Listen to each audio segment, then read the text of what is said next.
But back in the early 80s, those skinny ties and those oversized glasses were really cool. Or at least that's what I call myself. So I bounced around for a few years doing some different jobs, and then, thank God, I landed in the donut logistics industry. Oh, I'm sorry, I mean the HVAC industry, where my main job for 40 years was delivering donuts. And that's where I've been ever since. So during that time, I met a lot of people, and I visited a lot of places, and I learned a lot of lessons, and most of those lessons I learned the hard way. And I want to share some of those lessons with you tonight. I put together a list of 8, and the idea is hopefully that some of you younger professionals will learn from my mistakes and not make those same blunders, and you can learn the right way to do things without going through a lot of pain and suffering. So let's begin. The very first lesson is, 1 oh crap wipes out 20 attaboys. You see, I have the word crap in brackets there. You can fill in whatever word is appropriate for your situation. I don't know if you've noticed this, but in our industry, I've noticed this in the last couple of years. There's some people who occasionally use rather salty language. I mean, just last week, I heard a contractor say heck and darn. So, whatever word fits for you, feel free to put it in there. But an oh crap, obviously, that means when you make a mistake. You screw up, and it costs your company time and money, and it's not fun. Your customer or your client or your supervisor notices, and it's not happy. And on the other hand, an attaboy is when you do your job right. You do something productive and profitable, and your client, your customer, your supervisor notices and is glad about it. Now, in our industry, like virtually every other industry, we run on 2 fundamental things. We run on personal relationships and trust. Without that, nothing gets done. Our industry is so complicated, and we just depend on people to keep their word and do what they say they're going to do. And if we lose that trust, it's a problem.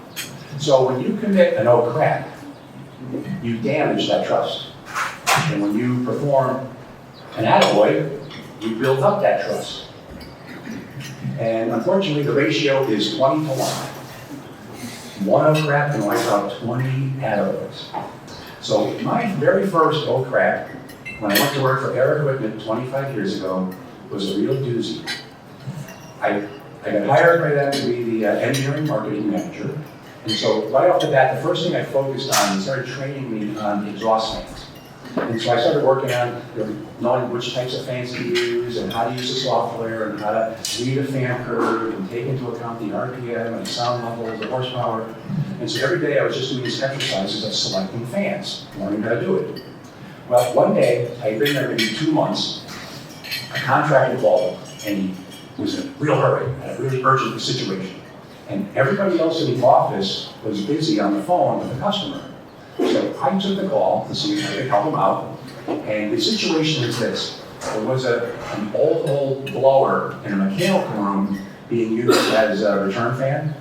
And it was like 40 years old, it finally fell apart. He had to replace it. So he needed to order a new blower and get it shipped right away. And so we talked on the phone a little bit, and then he sent me over a hand sketch and the details about the performance, and I went to work.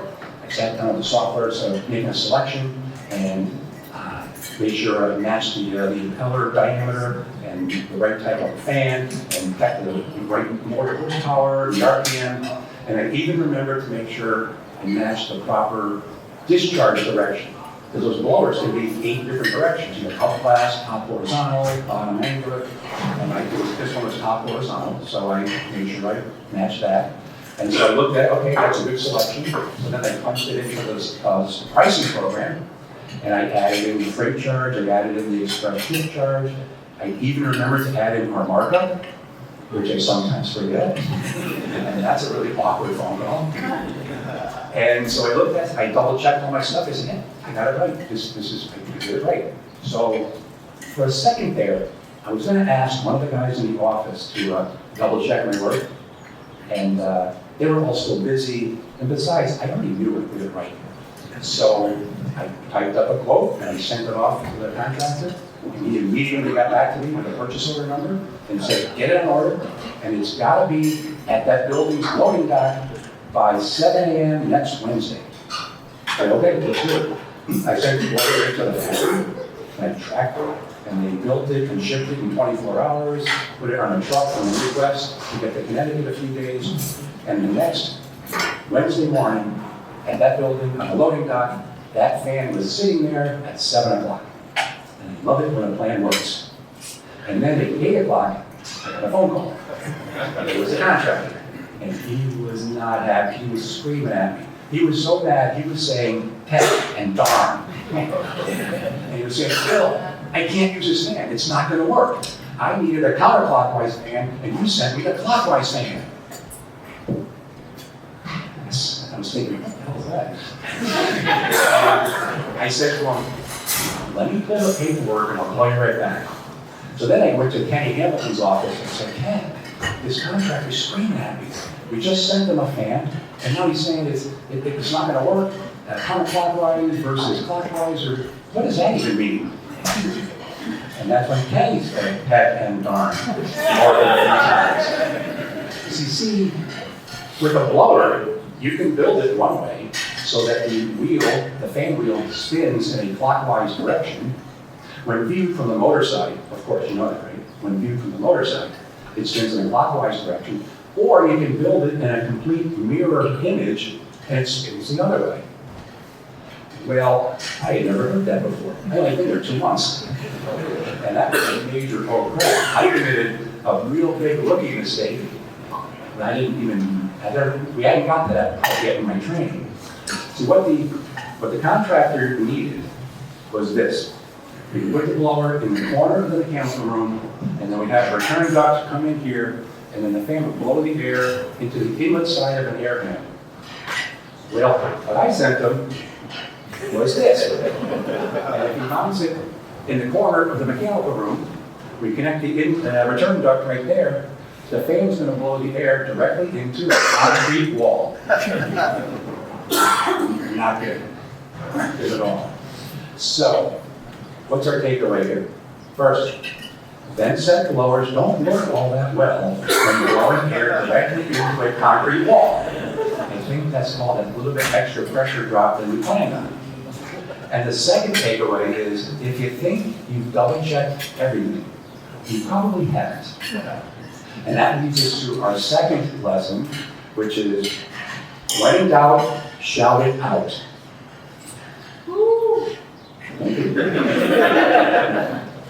Good old Abe Lincoln is quoted as saying, better to remain silent and be thought a fool than to speak out and remove all doubt. Now that is very clever. I gotta give it to you, Abe, that's very clever. But it also is total bull. It really is. I have a different quote for you. Not quite as famous. This quote is from Joe Scott. He's one of our salesmen, and used to be one of the principals of Air Equipment before our merger to form Neely Associates. And this is what Joe says.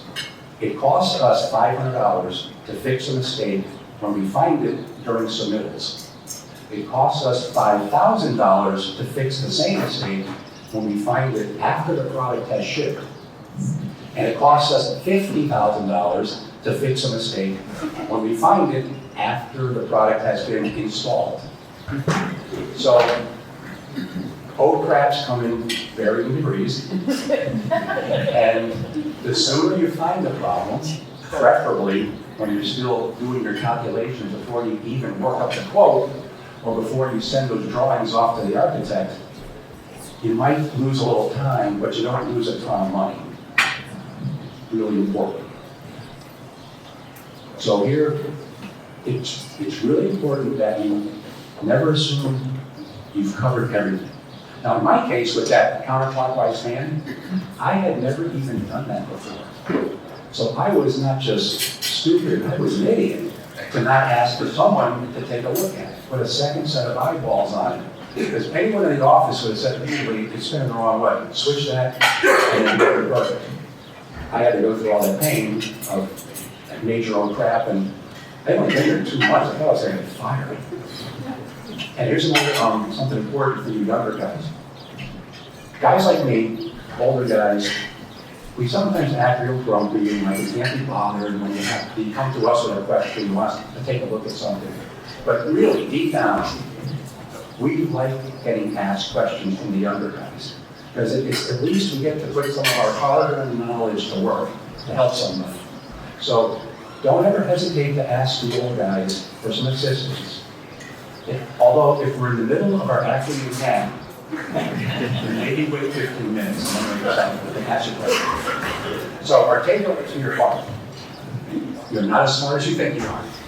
Now, don't take that wrong. I mean, this is ASHRAE. We know there's a whole bunch of smart people in this room. But sometimes we start to think we're a little smarter than we really are. Don't get cocky. And then the second thing is, no matter what Abe Lincoln said, there are no dumb questions. Ask someone to take a look. Even if you've been doing a particular process in your office for years and years, it's easy to miss something, make a mistake, get distracted by a phone call, and come back and forget one step. It never hurts to have someone take a look. If you can save just one overhead, it's well worth it. Alrighty, our next one, number 3. Own your screw-ups. It really stinks to commit an old crime. Everybody sees it, nobody's happy, it's not fun. And as this scientific chart indicates, the heaviest object in the known universe is the weight of having to admit you're wrong. It's just painful. But the one thing you don't want to do is become known as the guy who won't take responsibility. The person who's always passing the buck and blaming somebody else. About 15 years ago, I was playing in an industry golf outing, and he teamed me up with a guy who was a principal in a big firm. And I didn't know him all that well. I'd met him a few times, but we went out and played golf, and we had fun together. And while we were out there playing, he said to me, "Hey, Bill, by the way, who do you talk with the most in my office?" So I told him the name of the mechanical engineer. And he just said, that guy. He can give you a dozen reasons why nothing is ever his fault. And I was like, whoa, this guy's throwing his own employee under the bus. But then, from then on, when I went to that office, I was more kind of in tune to the social cues, and I saw that everybody in that office didn't want to work with that guy. They didn't like him, they didn't trust him, because he was always blaming somebody else when he made a mistake.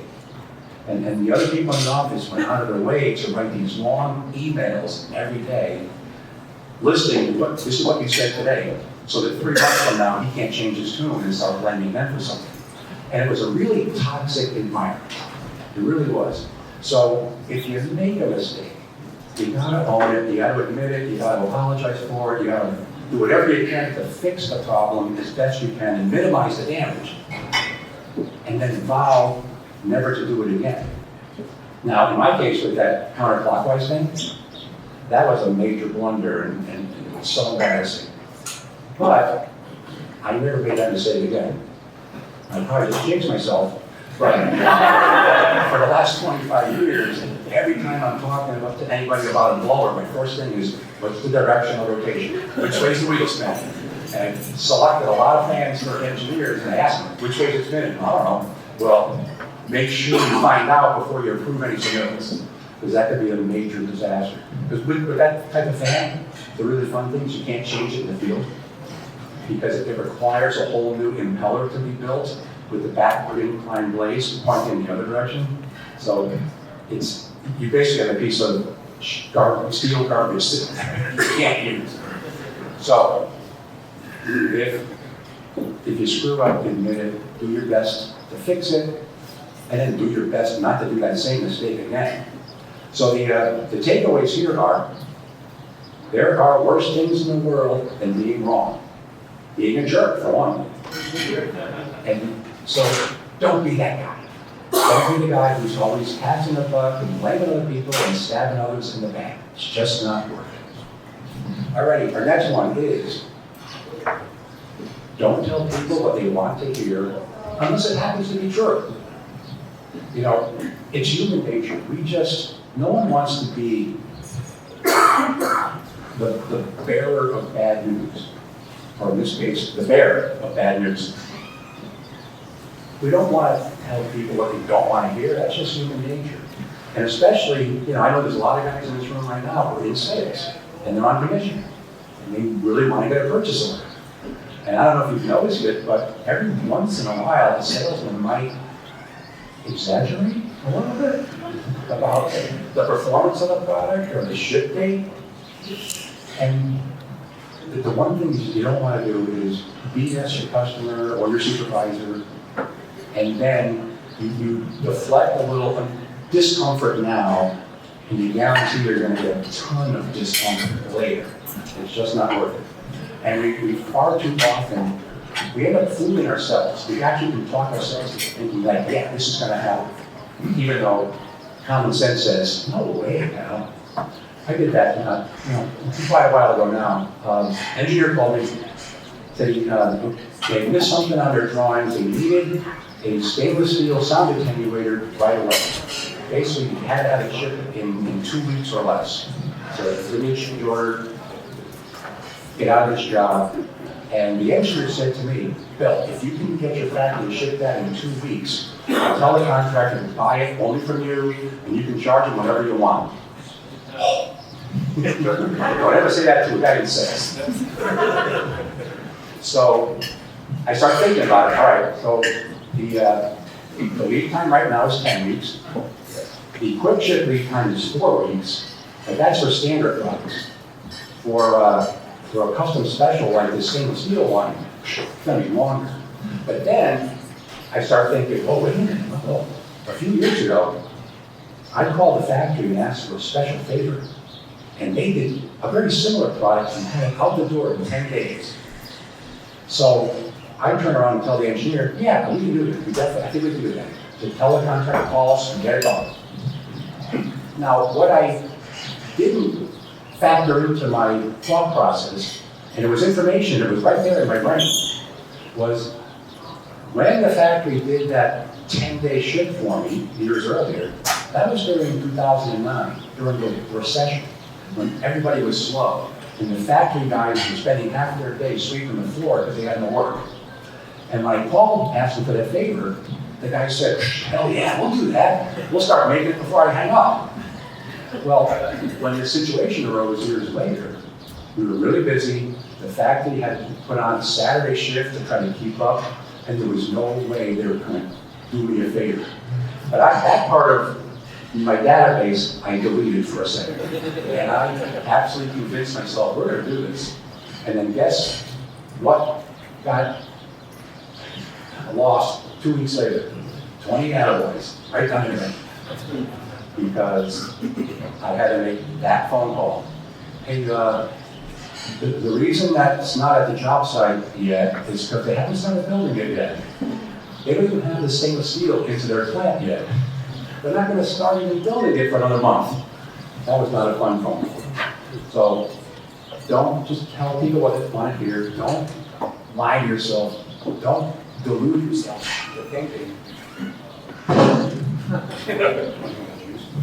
Don't fool yourself, really. So the takeaways here are, a short-term gain is not worth a long-term pain. Tell the truth. And most of all, don't fool yourself. Don't get caught up in your sales exaggeration that you actually start believing in and making promises that aren't going to happen. Okay, let's move on to the next one. This one is called Speak Up to Move Up. A long, long time ago, there was a really interesting documentary on PBS. It was called Life on Earth. It was a multi-part documentary. It was really, really interesting. And the very last episode was titled The Compulsive Communicators. And it was about human beings. And that's like a great little title to describe us in a nutshell. Because our nature is we communicate, we talk all the time. Now, obviously, some people talk a whole lot more than others, but as a species, we communicate verbally all the time. And if you don't believe me, then you never had teenage daughters. When our girls were in high school, and it was birthday time, and we would host a party for a dozen of their friends from school, Trust me, it was nonstop talking for 3 straight hours. And it was amazing how much they talked and how loud and how prolonged and how high-pitched it was. And I had a headache for 3 days afterwards. So human beings are compulsive communicators. It's just part of our nature. And because of that fact, people with good speaking skills advance farther and faster. If you take 2 people, same exact intelligence, same exact work ethic, and one of them is comfortable getting up and talking, like leading the discussion in the conference room, explaining something, leading some people, and the other person, just as smart, likes to just sit in his cubicle and do his work, and is very shy, doesn't want to talk to anybody. Well, the fact is, the person who's comfortable speaking is going to get promoted faster. You might not like it, but that's just a fact of human nature. Now, I'm not saying that everybody has to suddenly become a keynote conference speaker. There are people who are just gifted. They travel around the country, they get paid like 30 grand a pop to give a speech. Nice work if you can get it. But I'm not talking about that. I'm just saying, maybe you can get a little better than you are, and it'll really help your career. Now, when I first went to work at Air Equipment 25 years ago, I was in my 40s, and they hired me to be the engineering marketing manager, and I knew that part of the job was to organize lunch and learn meetings. And I was okay with that, because whenever one of the regional managers came in from out of town, then I would set up the meetings, order the food, and then sit in the back of the conference room and let him do all the talking. That was great. I had never done any public speaking, and I wasn't about to start. Well then, after about 3 or 4 years, and it was working out fine, I thought, one day Kenny Hamilton comes into my office, he says, "Bill, we've got to set up a lunch and learn on fire dampers at Van Zelm right away." Apparently he was talking to Beth Cleveland, and there was some issue on a job, there was a miscommunication, misunderstanding of how to install the damper, and so Beth said, "Get in here, do a lunch and learn within the next couple of weeks so that all of our people know the right way to do this." And Kenny said, "Okay, we'll do that." Then he come to me, and I said, "Hey, Kenny, the guy from that factory, he was here last month. So we're not going to get involved in Connecticut for another 9 months at least." And that's when Kenny said, "Okay, well then, you do the presentation, Bill." What? That wasn't part of my deal, Ken. Well, like I said, I had never done any public speaking. I had no interest in starting. And I'm an introvert. I'm very shy. What I'm doing right now is very stressful, to be honest with you. To give you an idea, when I was in 3rd grade, I was so painfully shy and quiet that my teacher sent a note home to my mother saying that she suspected I might have brain damage. You could say that back then. Well, she was wrong. I didn't start getting brain damage till college. When I got that wrong.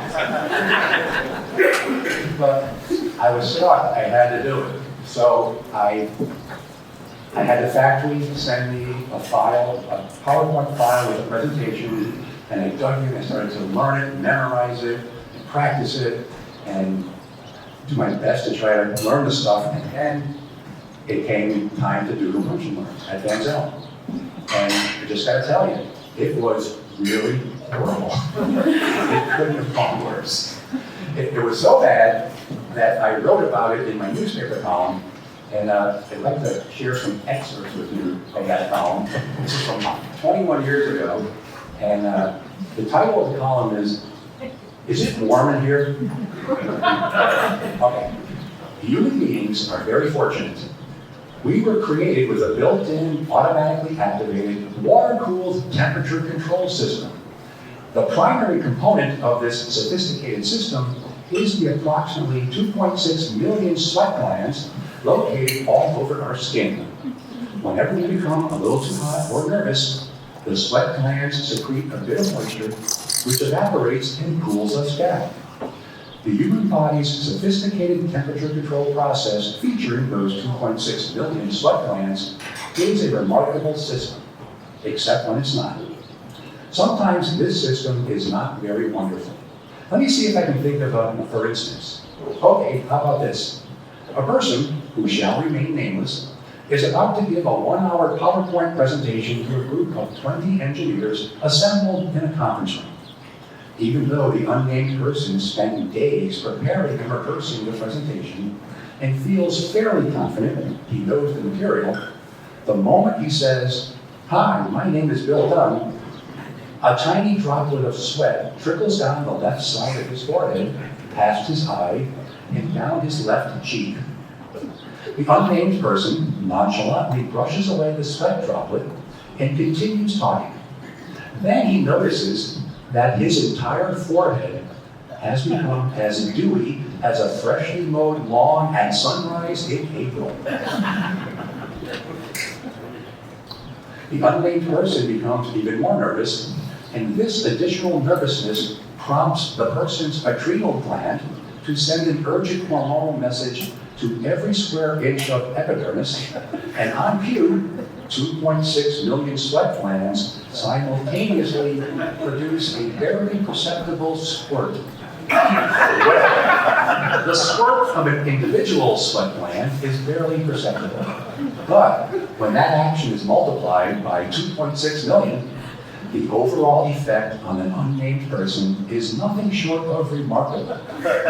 In an instant, this person is transformed from a man calmly explaining slide number 3 of his 55-slide presentation into a man who has just climbed, fully clothed, out of a swimming pool.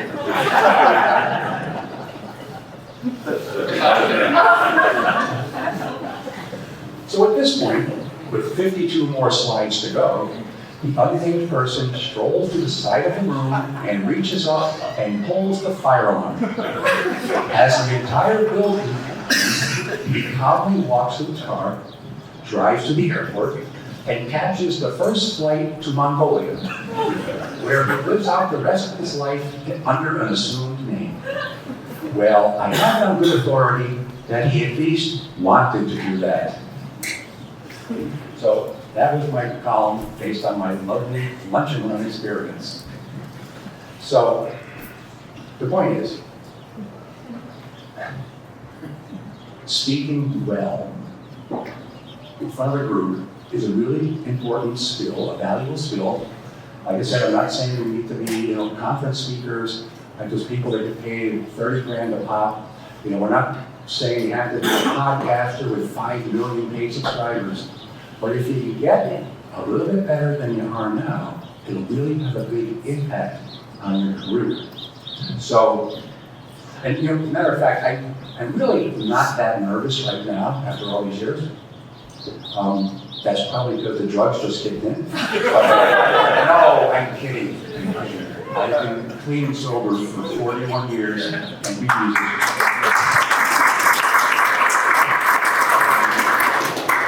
Yes, my journey to sobriety is an interesting story. Maybe I'll share it with you sometime. But anyway, our takeaways. Don't be a slave to your lizard brain. That part of your brain is just all instinctive and wants to make you fearful of everything. And then imagine the worst that can happen, and then try to laugh about it. That's what I did when I wrote that column. And even though I felt really embarrassed and really awful about that 60 minutes in Manzone's conference room, writing about it, getting a couple chuckles, kind of took the sting off of it a little bit. So it is possible to become better at speaking than you are now. And that's if you combine the guy with the sweat with this guy with the shakes, that was me doing that much. So how do you become better at this? Well, that's number 6. Do what you fear most, and you control fear. Now, when I say do what you fear most, I'm not talking about genuinely dangerous things, like skydiving or bungee jumping, or going over and petting some stranger's growling pit bull. You ever notice that people, they reach out to pet a dog, and as they're petting, you say, "Is he friendly?" Well, do you need those fingers? But there are genuinely dangerous things, And our lizard brain, that part of our brain that was really, really helpful 20,000 years ago, when we were all, our ancestors were living in the forest, living in the jungle, and our lizard brain was making sure that you didn't get eaten by a tiger. You hear a sound and you turn and run the other way. Well, the lizard brain, it has a problem that it can't tell the difference between a charging tiger and a conference room with 5 architects. Actually, I guess maybe 5 architects could be equals one angry tiger, I'm not sure. But most of our fears are irrational. They really are. Is there something about your work environment where you should be doing something, but you kind of shy away from it, and it's not really comfortable, you kind of have a fear of it? Anybody here have a fear of making cold calls? Or a fear of talking to strangers on the phone? Talking to you, Gen Z. Or do you have a fear of standing up in the conference room and explaining something to 6 of your colleagues? Do you have a fear of clowns? Oh, never mind. Clowns are really creepy. Stay away from them. But there's a lot of things that we fear that's really irrational. And people very often end up in a really nice, comfortable, their comfort zone. And it's great, but it can often be a prison, a gilded cage. If you spend all your time in your comfort zone and avoid doing things that are uncomfortable, your career is going to stagnate. You're not going to show anybody that you're growing in your skills, and you're not going to get a promotion nearly as fast as other people. So there is a simple answer to this. Unfortunately, it's not easy. What you have to do is force yourself to do it.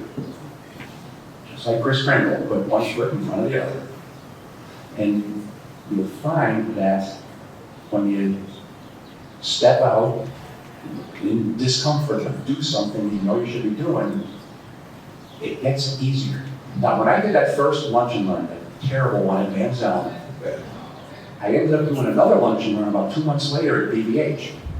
And I found that doing the same presentation 2 months later, a second time, it was just as horrible. I mean, it'd be nice to learn that quick, but it took about 3 or 4, maybe 5 lunch and learns that I finally, at the end of the lunch and learn, I noticed like, hey, I'm not drenched in sweat. I'm not saying I didn't have major pit stains. I wasn't drenched in sweat for a change. And something really interesting happened. One of the engineers came up to me afterwards and said, hey, Bill, that was good, I learned something. And I was like,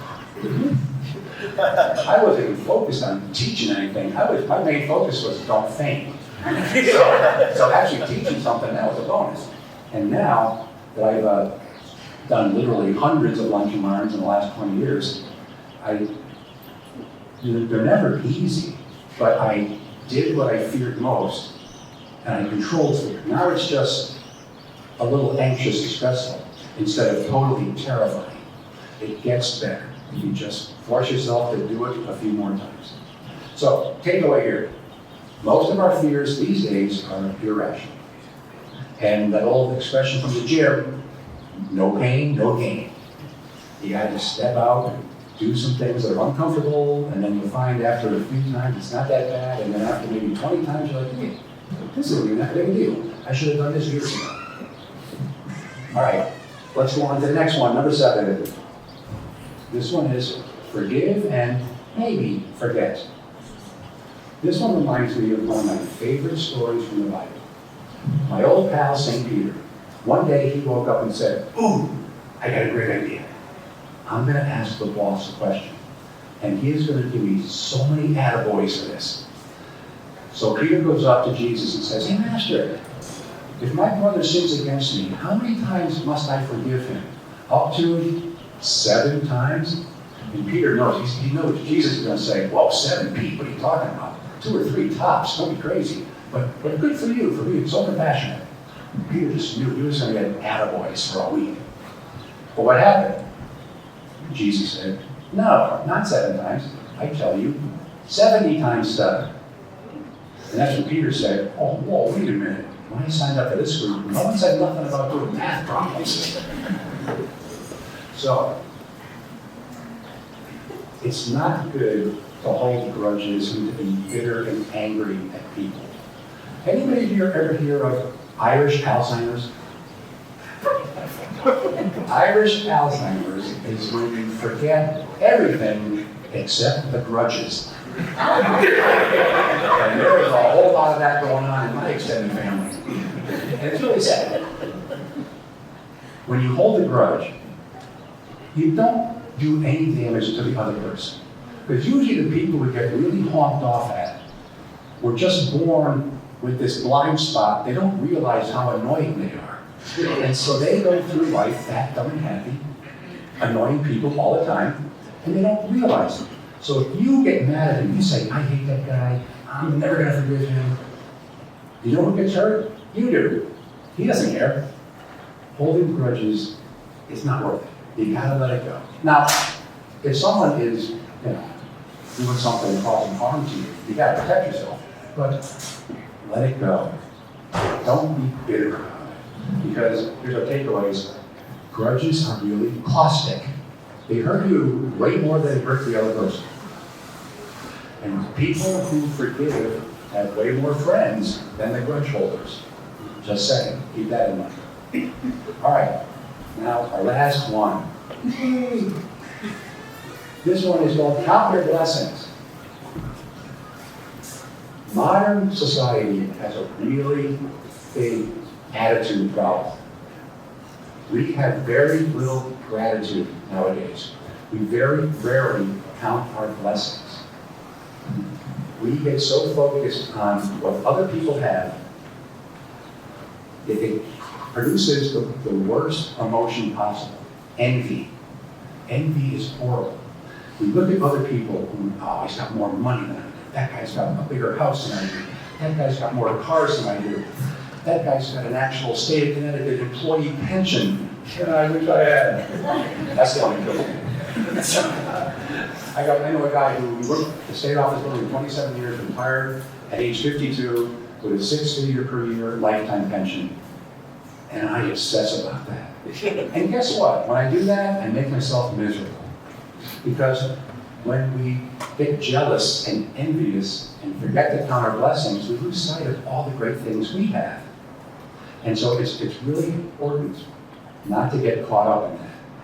And I bet you don't realize this, but modern Americans, everybody in this room, everybody who's living at least a middle class or higher lifestyle here in Connecticut right now has more prosperity. They are more prosperous than even King Henry VIII.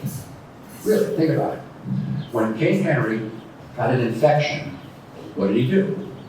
Well, he suffered in pain with a fever for about a month until the infection finally healed. There were no antibiotics, there was no outpatient surgery. When it was really hot and muggy in the summer, did King Henry crank up his VRF system? Nope. He got just as sweaty as the rest of the peasants. And based on that outfit, he was probably even more sweaty. Did King Henry have clean running water and flush toilets? Nope. Did he have ice cream, eyeglasses, iPads, ibuprofen? No. Here's the clincher. Did King Henry VIII have Reese's peanut butter cups? Your Honor, I rest my case. So, really, we got it really good. We are the most prosperous society in the history of Earth, and we are the most whiny and complaining society in the history of Earth. It's really sad, and we make ourselves miserable. So, here's our takeaways. Remind yourself, you have more blessings from even King Henry VIII. And here's one blessing I didn't mention that everybody in this room has right now that King Henry doesn't have. We're all alive. He's not. You have the gift of life. What a blessing, really. Embrace your blessings. Count them regularly. You'll be amazed at how it puts you in a better frame of mind. And then the second takeaway is quit your bitching. I believe that's in the original German spelling. Richard, stop complaining all the time. You have anybody who works in your office is just a chronic complainer? Are you married to a chronic complainer? Is your spouse married to a chronic complainer? That's not fun. It's really brutal to be around someone who's just always negative. Quit complaining, count your blessings, ease up, enjoy life. Really. We're only here for a short time. I was saying earlier, I turned 69 2 months ago. I'm like, wasn't I 47 like a week ago? Yeah, time flies. We only have one shot at this thing called life. Enjoy it. Okay, now, in order to be an official ASHRAE meeting presentation, we have to prepare what they call assessment questions. This is to kind of demonstrate that somebody here at least learned something. So here are some assessment questions. See if you can get the right answers. The first one. The HVAC business and most industries run primarily on which two things? Is it A, coffee and donuts, B, personal relationships and trust, C, Jack Daniels and cigarettes, or D, glitzy marketing and false promises? Right, relationships and trust. That's crazy. Yeah. All right. One on crap wipes out a certain number of categories. That suggests that major mistakes require approximately how many positive outcomes to rebuild relationships and trust? Is it 5? Is it 1,000,009? Is it, I can't count that high. Or is it the square root of 400? I know, doing some math in your head.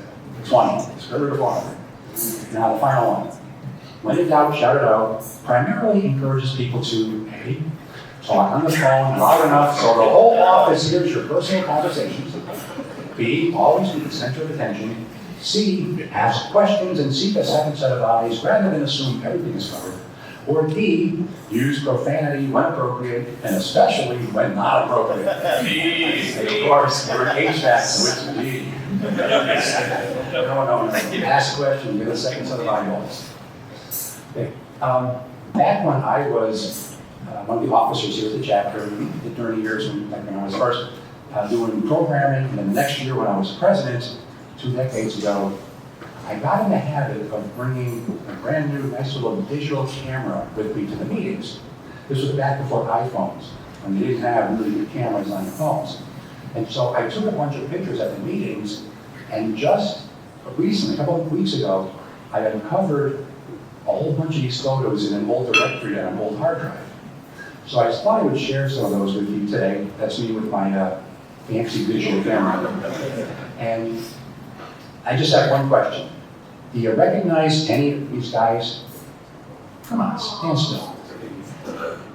You know, some of these folks are no longer with us. Alan McElveen. Some of these folks no longer have hair. Some of these folks no longer look like they're in 10th grade, like Derek. Some no longer have brown hair or beard. Here's another one. Who remembers Don Estes? Here's the best. Don was great. And there's, Kenny Scanlon. We lost him not too long ago. And Mike Walsh, babyface. Look at that. Oh, you see that picture at the bottom there? You can see that? That was taken at the CRC convention meetings they have every summer for our Northeast region chapters. And that year it was held at Niagara Falls. And that happens to be the only time in recorded human history when Joe Furman was out in public without a white shirt and tie.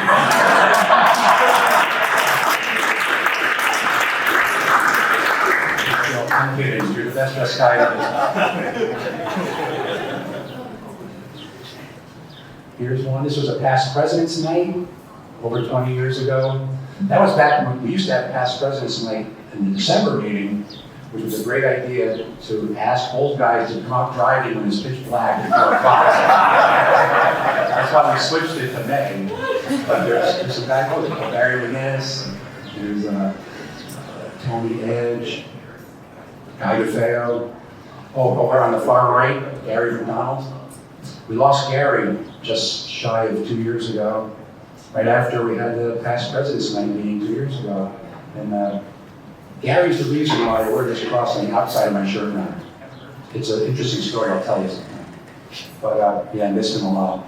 Oh, by the way, I was at an engineer's office a few weeks ago, and a guy said, "Hey, Bill, you wearing that cross on the outside of your shirt because you're Hispanic?" And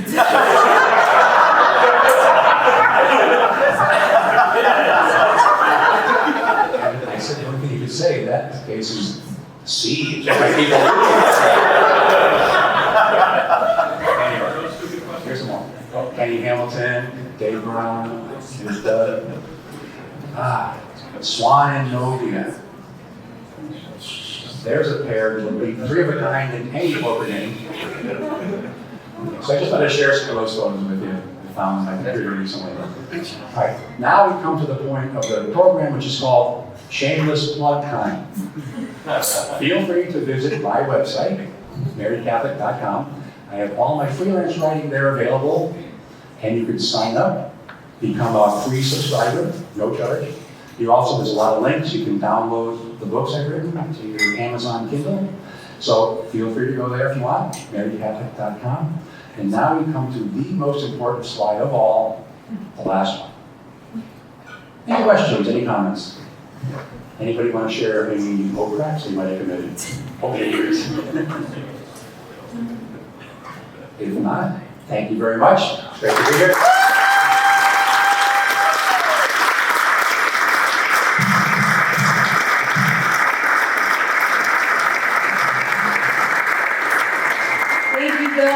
Excellent job, as we all expected. I think we can agree today will not be Bill's last day. He is not retiring, right? Right? Is it okay? Did you embarrass yourself? 2 days a week. Well, we'll cut him down to 2 days a week, but he's still employed, he's still working. You can email him. But I wanted to thank everyone for showing up tonight. Thank you to everyone who has supported the chapter for the last season. We really appreciate all of our sponsors, all of our volunteers, all of our supporters, and our board members. And we're very much looking forward to closing the season down tomorrow at our golf tournament. Yes! So everyone who wants to show up, please do. We still have dinner open on our website. But for all of our golfers, good luck. Don't try too hard. You're all going to be terrible. But thank you, everyone. We'll see you back in